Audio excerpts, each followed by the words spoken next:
ಕುತ್ತಿಗೆಗೆ ಹಗ್ಗ ಬೀಳೋ ಹೊತ್ತಿನಾಗು ಎದೆ ನಡಗದ ಹಾಂಗೆ ನಿಂತಿರೋ ಈ ನಿನ್ನ ಗುಂಡಿಗೆ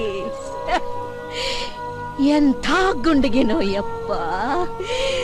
ನಿನ್ನಂತೋನ್ನ ಹ್ಯಾಂಗ ಗಲ್ಲಿಗೆ ಹಾಕುತ್ತಾರೋ, ಹ್ಯಾಂಗ ಗಲ್ಲಿಗೆ ಹಾಕುತ್ತಾರೋ ಯಪ್ಪ. ಕಿತ್ತೂರ್ ತಾಯಿ ಕತ್ತಿಚ್ಗಿದಂತ ನೀಚ್ ಮಂದಿಗ ನನ್ ಕೊಲ್ಲದೇನು ದೊಡ್ಡದಲ್ಲವ. ಅಯ್ಯೋ ಇಲ್ಲ ಯಪ್ಪ ಇಲ್ಲ. ಹೆತ್ತೋರ್ ಮುಂದ ಮಕ್ಕಳು ಸಾಯಬಾರ್ದು ಯಪ್ಪ. ನಿನ್ನ ಕಣ್ಣು ಮುಂದ ನಾ ಕಣ್ಣು ಮುಚ್ಚಿ ನಿನ್ನ ಕೈಯಾಗ ಹಿಡಿ ಮಣ್ಣು ಹಾಕಿಸ್ಕೋಬೇಕಂತಿದ್ದಲ್ಲ ಯಪ್ಪ. ಅದ ನಿನ್ನ ತಾಯಿನ ಹಿಂದಕ್ಕೆ ಬಿಟ್ಟು ನೀ ಮುಂದೆ ಹೊಂಟು ಬಿಟ್ಟೆಲ್ಲೋ ರಾಯ. ಇದು ಯಾವ ನ್ಯಾಯ?